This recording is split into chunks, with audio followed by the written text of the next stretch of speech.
राष्ट्रपती द्रौपदी मुर्मू यांना the companion of the order of Fiji हा फिजीचा सर्वोच्च नागरी सन्मान प्रदान. फिजीच्या लष्कराकडूनही मानवंदना.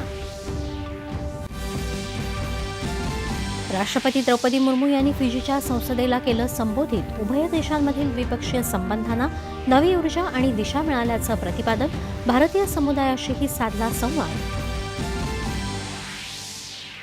बांगलादेशच्या राष्ट्रपतींकडून संसद बरखास्त. हंगामी सरकार स्थापनेच्या हालचालींना वेग.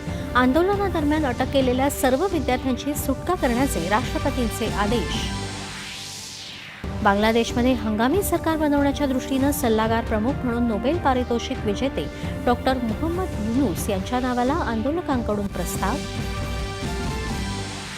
बांगलादेश प्रश्नी माहिती देण्यासाठी केंद्र सरकारनं बोलावलेल्या सर्वपक्षीय बैठकीत या मुद्द्यावर सर्व पक्षांचं सरकारला समर्थन. एस जयशंकर आज संसदेच्या दोन्ही सदनात करणार निवेदन.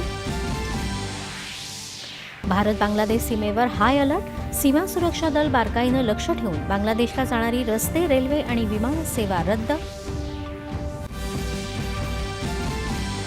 बांगलादेशमध्ये उद्भवलेल्या स्थितीवर संयुक्त राष्ट्रांचं शांततेचं आवाहन. हिंसाचार थांबवण्यासाठी तातडीनं पावलं उचलण्याची गरज अमेरिकेकडून व्यक्त. केंद्र सरकारनं गेल्या 10 वर्षात उचललेल्या विविध पावलांमुळे नक्षलवादाच्या घटनांमध्ये लक्षणीय घट. येत्या काळात नक्षलवाद पूर्णपणे संपुष्टात आणणार. गृहराज्यमंत्र्यांची लोकसभेत ग्वाही. तामिळनाडूमधल्या सुलार इथं तरंगशक्ती 2024 या पहिल्या बहुराष्ट्रीय हवाई युद्ध सरावाला आजपासून होणार प्रारंभ.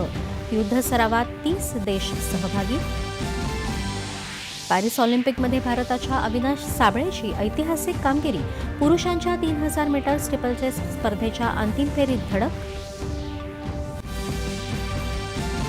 आणि पॅरिस ऑलिम्पिकमध्ये आज भालाफेकपटू नीरज चोप्रा उतरणार मैदानात. तर पुरुष हॉकीमध्ये भारताची जर्मनीसोबत उपांत्य फेरीची लढत. नमस्कार.